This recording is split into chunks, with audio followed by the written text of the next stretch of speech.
Our next speaker is Dr. Sharon D'Souza, who's a consultant cornea, ocular surface, and refractive surgeon from Narayan Netralia Group of Hospitals. And she is going to bring light on the differentiating features on the common topographic platforms and help us understand how to deal with those maps which come from outside, how much to understand from them. On to you. Good evening, everyone. At the outset, thank you so much to Dr. Chitra and the entire AIOS team for inviting me to join this extremely good webinar. It's been very interesting till now. So the topic for today, I hope my slides are visible. Yes. So the topic for today is to differentiate features on common topographic platforms. Now, we all know that there are so many different platforms that we all have access to or use in our daily practice. So I've tried to keep it to 3 or 4 of the most common which we may have, and we could probably discuss further on the others. So we do know that the evolution of topographers has taken leaps and bounds and gone from the, right from the Placido to the Scheimpflug and combinations of them. But over time, I don't know if this onslaught of technology has helped us or made us more confused. And sometimes it's a little difficult to understand which one to choose, which one to use, when to use, how to interpret. And that's what I would like to highlight. So I'm not going to go too much in detail for each technology, but just try to highlight some differences between them or some additional points. So we'll start with the OrbScan, which started out with the scanning slit technology. Over time, there have been additions to it. There's also an addition of the Placido, and there's a Hartmann-Shack aberrometry added on. And the good thing is that it evaluates 9,000 data points or more and gives extremely good information. And this is what the OrbScan quad map looks like. And as most of our topographies, we have these 4 maps that are the most common, which is the anterior and posterior elevations, a keratometry or a curvature map, and the pachymetry map. The additional data which the OrbScan gives is usually seen in the center of the map like this. And what we do see is some additional data about the wide to wide and anterior chamber depth. Now, when we are interpreting any of the topographies which are available to us, it's important that we try to understand what we are seeing, how it is tested. And what helps us is certain criteria which are available to us through literature.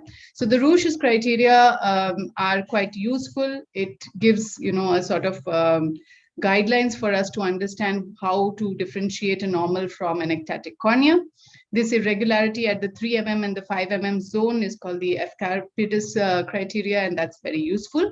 But there are a lot of other things that we see or look for in the OrbScan, including skewing, which I feel is extremely important and has helped us a lot in understanding these topographies, and also the inferior-superior asymmetry. Another important thing that can help us when it comes to the suspicious corneas is to look at the difference of the central orthogonous pachy to the periphery and how it changes, and more than 100 microns would be more suspicious of an ectasia. Of course, this is an extremely gross image, but this is for representation. So the same criteria that we looked at in the normal, we look at the abnormal, and then we can try and figure out what is the red flag for keratoconus. Now, the additional features that we can see on the OrbScan are that, as I said, it has a Hartmann-Shack aberrometry added, so you do get some values of aberrometry. We get good pachymetry, which may be slightly different from our elevation-based topographies, a wide-to-wide anterior chamber depth, and the angle kappa, which is quite useful when we are planning phakic-IOLs or even during cataract surgery. So this is to do with the OrbScan. As we move on to the Scheimpflug and the elevation-based technologies, the most common one which seems to be used is the Pentacam, which has a rotating Scheimpflug camera which is used. There are more than 25,000 points obtained, and of course, most of us rely on it. So it's quite good. So as has been said by many of the previous speakers and our panelists, it may not be enough to just look at the printout which is available. If you have access to the machine, it's a good idea to go to the machine and look at it and understand how the image acquisition was, what is the quality, and what else you can gain from that. So any of these machines usually have a drop-down menu, and as you can see, there are a lot of different things that we can learn from just that one acquisition that happened in the eye. So again, we have a 4 map which is available to us, which is usually the anterior and posterior elevations, a curvature map, and the pachymetry map. Now, the elevation parameters are quite standardized, and Dr. Deepti has also mentioned it, so I'm not going to go into too much detail, but it does help us to pick up the ectasia from the non-ectasia. But more importantly, it does help us in those suspicious cases where it's not as classic as we would like it to be. So these are a few parameters. And again, what is very, very important to remember is that when there is a coincidence between the anterior posterior, the thinnest points, the steepest points, that's when it really becomes more suspicious. And if this is not coinciding, then you need to go back and look at what is different, and it may not be an ectasia at all. So that is another very important point. In the Pentacam, what we do have additional, which is different from some of the other topographers, is the presence of the Belin-Ambrosio enhanced display. I won't go into details on how it is calculated, but basically we're just excluding the central 3.5 or 4 mm around the steepest point and using that for our best fit sphere, and thus this enhanced the ectasia. So in subtle cases or early cases, it becomes easier to pick it up.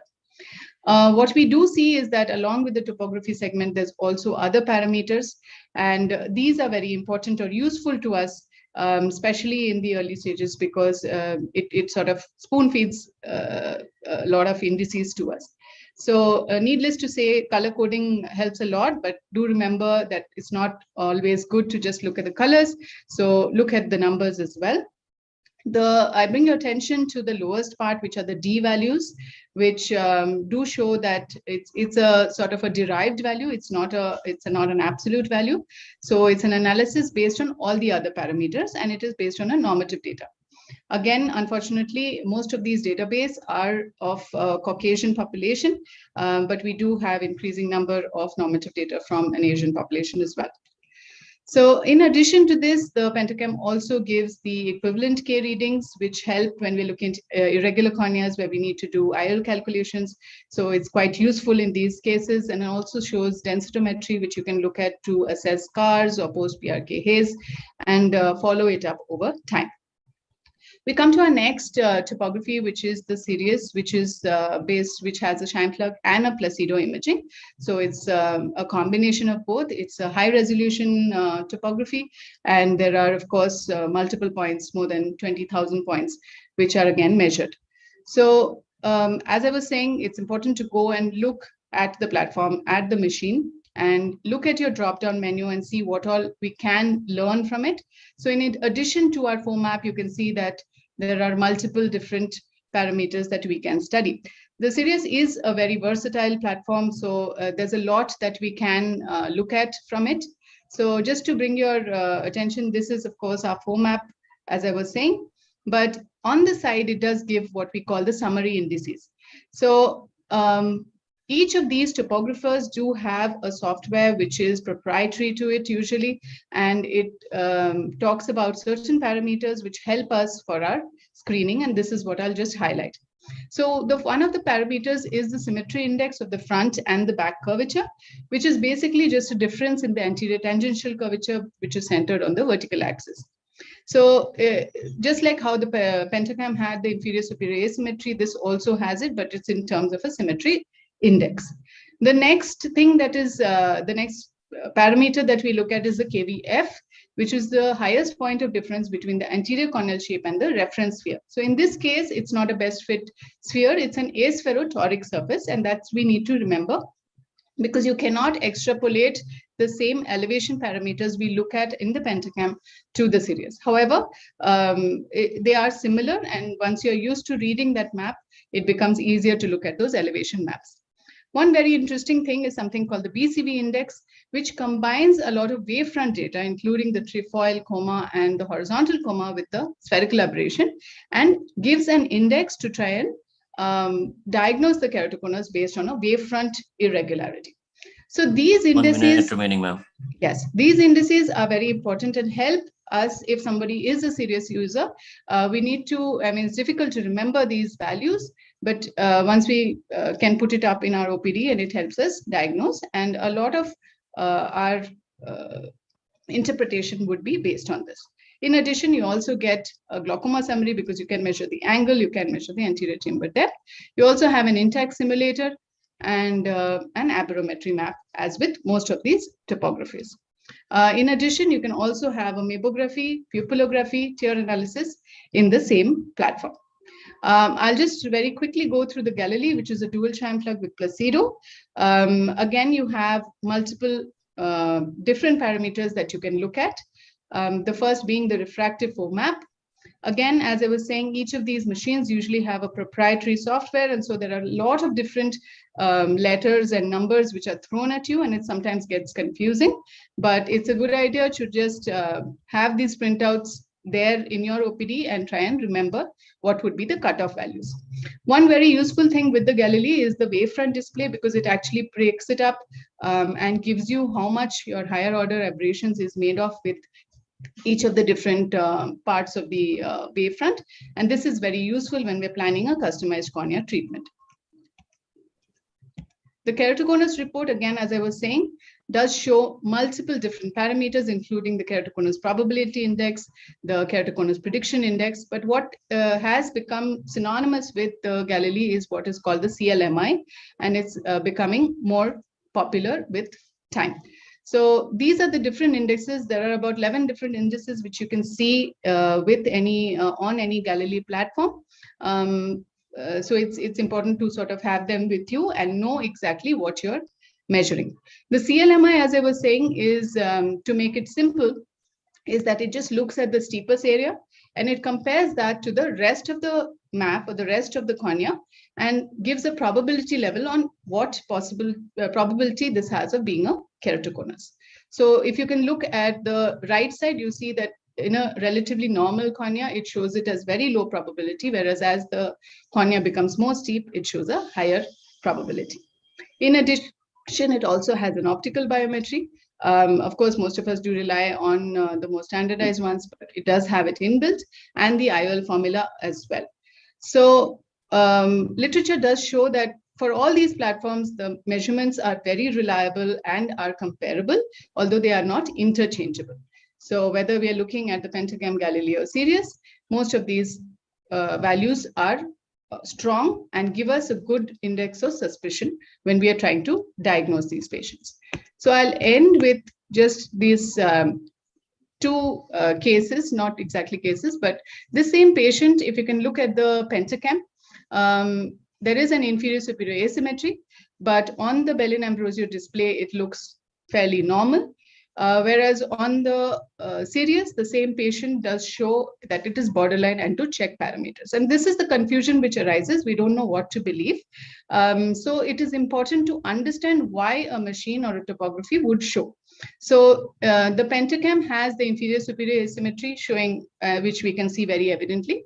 But we must know that the BAD-D does not include vertical asymmetry as part of its analysis or to give its readout, which is why it shows as normal. Whereas in the series, the same parameter, the complementary parameter, which is the superior inferior in asymmetry index, does include, the SIF does include, it's one of the parameters, which is why it will show it as borderline or suspicious. So we need to know exactly why the machine is showing what it is showing.